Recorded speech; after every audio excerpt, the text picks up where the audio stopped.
ನಮಸ್ಕಾರ, ಕನ್ನಡ ಒನ್ಗೆ ಸ್ವಾಗತ. ನಾನು ಭಾಗ್ಯನಾರಾಯಣ ಬೊಗವರಪು. ಇಂಡಿಯಾ ಮೈತ್ರಿಕೂಟದ ಅತಿ ಹಿರಿಯ ವ್ಯಕ್ತಿ, ಹಿರಿಯ ನಾಯಕ, ತುಂಬ ಚಾಣಾಕ್ಷ ನಾಯಕ ಆಗಿರುವಂತಹ ಶರದ್ ಪವಾರ್ ಅವರೇ ಇಂಡಿಯಾ ಮೈತ್ರಿಕೂಟಕ್ಕೆ ದ್ರೋಹ ಬಗೆತಿದ್ದಾರ. ಇಂಡಿಯಾ ಮೈತ್ರಿಕೂಟ ಅಟ್ಲೀಸ್ಟ್ ಫಾರ್ ಮಹಾರಾಷ್ಟ್ರ ಮಟ್ಟಿಗಾದರೂ ನಾಶ ಆಗೋಗ್ತಾ ಅನ್ನುವಂತಹ ಪ್ರಶ್ನೆಗಳು ಬೆಳಗ್ಗೆಯಿಂದ ಬರ್ತಿದೆ. ಯಾಕೆಂದರೆ ಬರ್ತಿರುವಂತಹ ಸುದ್ದಿಗಳು, ಮಹಾರಾಷ್ಟ್ರದಿಂದ ಬರ್ತಿರುವಂತಹ ಸುದ್ದಿಗಳು ಆ ರೀತಿಯಾಗಿದೆ. ನಿಮಗೆಲ್ರಿಗೂ ಗೊತ್ತಿರೋ ಹಾಗೆ BJP NCP ಅನ್ನುವಂತಹ ಒಂದು ಪಕ್ಷವನ್ನು ತುಂಡರಿಸ್ಬಿಡ್ತು. ತನ್ನ ಸ್ವಾರ್ಥಕ್ಕೆ ಆಪರೇಷನ್ ಕಮಲ ಮಾಡಿ ಅದನ್ನು ಕತ್ತರಿಸಿ ಬಿಸಾಕ್ತು. ಅದರ ಪರಿಣಾಮವನ್ನು ಶರದ್ ಪವಾರ್ ಅನುಭವಿಸ್ಬೇಕಾಯಿತು. ತಾವು ಕಟ್ಟಿದ ಪಕ್ಷದಿಂದ ತಾವೇ ಹೊರಗೆ ಹೋಗಬೇಕಾಯಿತು. ತಮ್ಮ ಸಿಂಬಲ್ ಕಳ್ಕೊಳ್ಬೇಕಾಯಿತು. ಅದೆಲ್ಲವೂ ಕೂಡ ಅವರ ಅಣ್ಣನ ಮಗ ಅಜಿತ್ ಪವಾರ್ಗೆ ಹೋಗ್ಬಿಡ್ತು. ಯಾಕಂದರೆ ಅವರು BJP ಜೊತೆ ಹೋದರು. BJP ಜೊತೆ ಹೋಗಿದ ತಕ್ಷಣವೇ ಎಲೆಕ್ಷನ್ ಕಮಿಷನ್ ಅವ್ರ ಜೊತೆಯಲ್ಲಿರುತ್ತೆ. ಸಿಂಬಲು ಅವ್ರಿಗೆ ಕೊಟ್ಟರು, ಪಕ್ಷನ ಅವ್ರಿಗೆ ಕೊಟ್ಟರು. ಶರದ್ ಪವಾರ್ ಹೊಸ ಪಕ್ಷ ಮಾಡ್ಕೋಬೇಕಾಯಿತು. ಆ ನಂತರ ಅದೆಲ್ಲ ನಡೆದು ಒಂದು 3 ವರ್ಷದ ನಂತರ ಲೋಕಸಭಾ ಚುನಾವಣೆಗಳು ಬಂತು. ಆ ಸಂದರ್ಭದಲ್ಲಿ BJPಗೆ ದೊಡ್ಡ ಆಘಾತ ಆಯಿತು. ಅವರಿಗೆ ಅರ್ಧದಷ್ಟು ಸ್ಥಾನಗಳು ಸಹ ಬರಲಿಲ್ಲ. BJP NDA ಮೈತ್ರಿಕೂಟಕ್ಕೆ ಸಿಂಗಲ್ ಡಿಜಿಟ್ಗೆ ಬಂದ್ಬಿಡ್ತು. BJP 9 ಸೀಟ್ ಮಾತ್ರ ಗೆಲ್ಲೋದಕ್ಕೆ ಸಾಧ್ಯ ಆಯಿತು. 48 ಸೀಟ್ ಇರೋದು ಮಹಾರಾಷ್ಟ್ರದಲ್ಲಿ. BJP ಜಸ್ಟ್ 9 ಸೀಟ್ ಮಾತ್ರ ಗೆಲ್ತು. BJP ಜೊತೆಯಲ್ಲಿದ್ದಂತಹ ಉದ್ಧವ್ ಠಾಕ್ರೆ ಶಿವಸೇನೆ ಬಣದ್ದು ಅದೇ ಕತೆ. ಶಿವಸೇನೆಯನ್ನು ಯಾರು ಹುಟ್ಟು ಹಾಕಿದ್ರು, ಕಟ್ಟಿದ್ರು, ಬಾಳ್ ಠಾಕ್ರೆ ಅವರ ಮಗ ಉದ್ಧವ್ ಠಾಕ್ರೆಯನ್ನೇ ಹೊರಗೆ ಬಿಸಾಕಿ ಆ ಪಕ್ಷವನ್ನು ತೆಗೆದು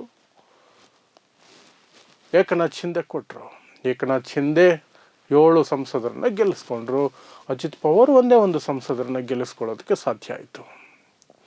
ಹೀಗೆ ಕೇವಲ 17 ಸ್ಥಾನಗಳನ್ನು ಮಾತ್ರ NDA ಮೈತ್ರಿಕೂಟ ಅಥವಾ ಮಹಾಯುತಿ ಅಂತ ಅಲ್ಲಿ ಕರೀತಾರೆ, ಅದು ತಗೊಳ್ಕೊಳ್ಳೋದಕ್ಕೆ ಸಾಧ್ಯ ಆಯಿತು ಲೋಕಸಭಾ ಚುನಾವಣೆ. ಆ ಸಂದರ್ಭದಲ್ಲಿ ಎಲ್ಲ ಏನು ಅಂದ್ಕೊಂಡಿದ್ರು, ಜನ ರೊಚ್ಚಿಗೆದ್ದಿದ್ದಾರೆ, BJP ಮಾಡಿರುವಂತಹ ಕುತಂತ್ರದ ಕೆಲಸಕ್ಕೆ ಪಾಠ ಕಲಿಸಿದ್ದಾರೆ, ಮುಂದೆ ವಿಧಾನಸಭಾ ಚುನಾವಣೆಗಳು ಇನ್ನು 6 ತಿಂಗಳಲ್ಲಿದೆ, ಆಗಲೂ ಸಹ ಕಲಿಸ್ತಾರೆ ಅನ್ನುವಂಥ ಭಾವನೆ ಇತ್ತು. ಆದರೆ ವಿಧಾನಸಭಾ ಚುನಾವಣೆಯಲ್ಲಿ ಎಲ್ಲ ಉಲ್ಟಾ ಆಯಿತು. ಸ್ವೀಪಿಂಗ್ ಮೆಜಾರಿಟಿ ಬಂದ್ಬಿಡ್ತು ಮೋದಿ ಅಂಡ್ ಟೀಮ್ಗೆ. ಆ ನಂತರ ಈ ಕಡೆ NCP ಶರದ್ ಪವಾರ್ ಬಣ ಆಗಿರಬಹುದು, ಉದ್ಧವ್ ಠಾಕ್ರೆ ಬಣ ಆಗಿರಬಹುದು, ಡೈಲಮಾಗೆ ಬಿದ್ದರು. ಕಾಂಗ್ರೆಸ್ ಜೊತೆಲೇ ಇರಬೇಕಾ, ಇಂಡಿಯಾ ಮೈತ್ರಿಕೂಟದಲ್ಲಿ ಇರಬೇಕಾ, ಇದ್ದರೂ ಸಹ ನಾವು ಮೇನ್ ಲೀಡರ್ಸ್ ಮಾತ್ರ ಉಳ್ಕೊಳ್ಳೋಕ್ಕೆ ಸಾಧ್ಯ. ಅಮಿತ್ ಶಾ ಮತ್ತು ನರೇಂದ್ರ ಮೋದಿ ಗಾಳ ಹಾಕಿ ಅವ್ರನ್ನ ಎಳ್ಕೊಂಡ್ಬಿಡ್ತಾರೆ. ಯಾಕಂದರೆ ಕೇಂದ್ರದಲ್ಲಿ ಅವರಿಗೆ ಪೂರ್ಣ ಬಹುಮತ ಇಲ್ಲ. ಅವರಿವರ ಊರುಗೋಲುಗಳ ಆಧಾರದ ಮೇಲೆ ಮೋದಿ ಸರ್ಕಾರ ಇರುವಂತಹದ್ದು. Any day any second Chandrababu Naidu ಆಗಲಿ, ನಿತೀಶ್ ಕುಮಾರ್ ಆಗಲಿ ಒಟ್ಟಿಗೆ ಕೈ ಕೊಟ್ಟರೆ ಈ ಸರ್ಕಾರ ಬಿದ್ದೋಗುತ್ತೆ. ನರೇಂದ್ರ ಮೋದಿ ಸರ್ಕಾರ ಬಿದ್ದೋಗುತ್ತೆ. ನರೇಂದ್ರ ಮೋದಿ ಪ್ರಧಾನಿ ಸ್ಥಾನದಿಂದ ಕೆಳಗೆ ಇಳಿಬೇಕಾಗತ್ತೆ. ಅಂತಹ ಸನ್ನಿವೇಶ ಇರೋದರಿಂದ ನಾವು ಇಂಡಿಯಾ ಮೈತ್ರಿಕೂಟದ ಜೊತೆನೇ ಇರ್ತೀವಿ ಅಂದರೆ ನಮ್ಮ ಪಕ್ಷವನ್ನು ಮತ್ತೆ ತುಂಡರಿಸ್ತಾರೆ.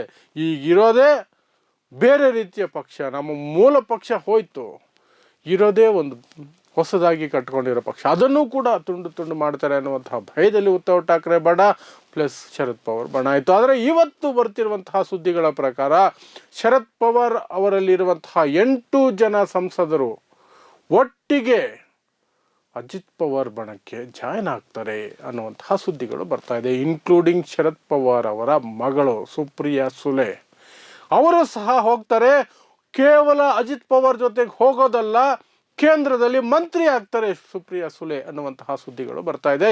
ಈ ಹಿನ್ನೆಲೆಯಲ್ಲಿ ಇಷ್ಟು ಜನ ಇರುವ ಎಲ್ಲ ಸಂಸದರು ಕೂಡ ಶರದ್ ಪವಾರನ್ನು ಬಿಟ್ಟೋಗೋಕೆ ಸಾಧ್ಯ ಇದೆಯಾ? ಸಾಧ್ಯ ಇಲ್ಲ. ಇದೆಲ್ಲವೂ ಸಹ ಶರದ್ ಪವಾರ್ ಅವರೇ ರಚಿಸಿರುವಂತಹ ಒಂದು ನಾಟಕ ಅನ್ನುವಂತಹ ಮಾತುಗಳು ಈಗ ಕೇಳಿ ಬರ್ತಾ ಇದೆ. ಹಾಗಾಗಿ ಶರದ್ ಪವಾರ್ ಇಂಡಿಯಾ ಮೈತ್ರಿಕೂಟಕ್ಕೆ ದ್ರೋಹ ಬಗೆತಿದ್ದಾರಾ ಅನ್ನುವಂತಹ ಪ್ರಶ್ನೆಗಳು ದೊಡ್ಡ ಮಟ್ಟದಲ್ಲಿ ಈಗ ಕೇಳಿ ಬರ್ತಾ ಇದೆ.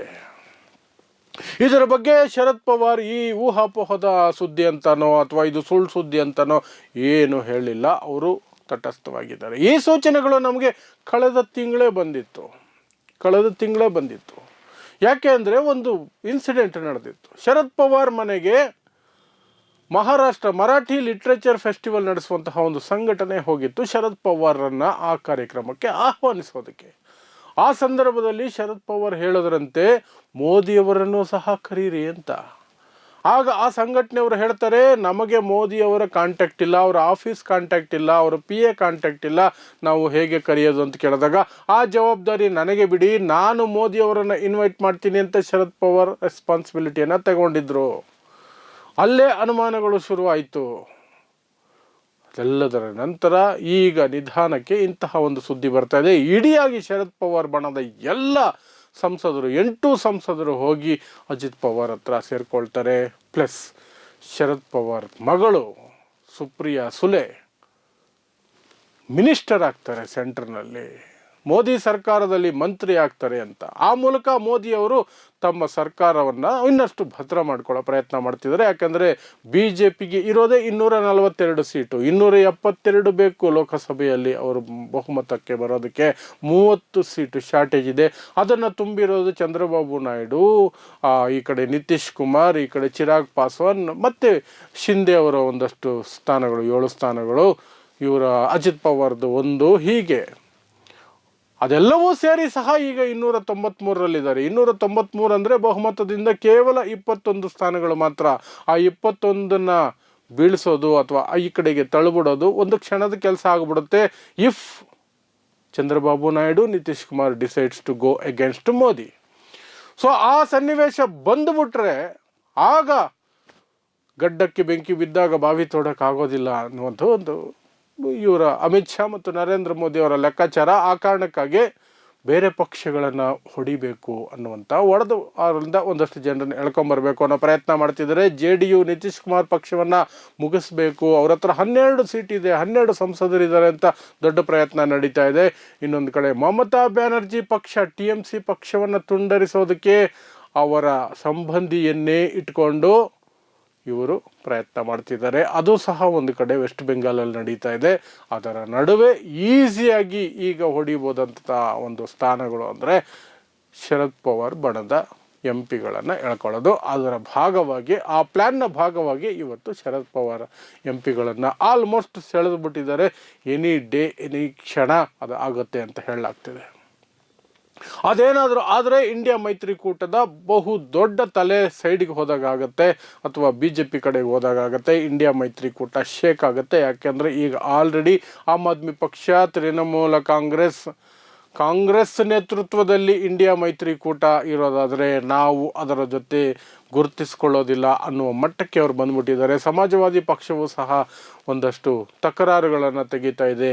ಆ ಕಡೆ ಬಿಹಾರದಲ್ಲಿ RJD ಸಹ ತಕರಾರು ತೆಗಿತಾ ಇರೋದ್ರಿಂದ ಇಂಡಿಯಾ ಮೈತ್ರಿಕೂಟ, ಶರದ್ ಪವಾರ್ ಏನಾದರೂ ಶಿಫ್ಟ್ ಆದರೆ ಇಂಡಿಯಾ ಮೈತ್ರಿಕೂಟ ಆಲ್ಮೋಸ್ಟ್ ಕೊಲ್ಯಾಪ್ಸ್ ಆದಂಗೆ. ಮತ್ತೆ ಹೊಸದಾಗಿ ಕಾಂಗ್ರೆಸ್ ಏನಾದರೂ ಒಂದು ಮೈತ್ರಿಯನ್ನು ಸೃಷ್ಟಿ ಅಥವಾ ಕಟ್ಕೋಬೇಕಾಗತ್ತೆ. ಅದನ್ನು ಬಿಟ್ಟರೆ ಬೇರೆ ದಾರಿ ಇಲ್ಲ. ನೋಡೋಣ ಯಾವತ್ತು ಇದು ಆಗುವ ಸಾಧ್ಯತೆಗಳಿದೆ. ಆಲ್ಮೋಸ್ಟ್ ಆಗಿದೆ ಅಂತ ಹೇಳ್ತಿದ್ದಾರೆ. Just weight and watch. ನೋಡ್ತಾ ಇರಿ ಸಮಾಜಕ್ಕಾಗಿ ಕನ್ನಡ 1 ನ್ಯೂಸ್. ನಮಸ್ಕಾರ.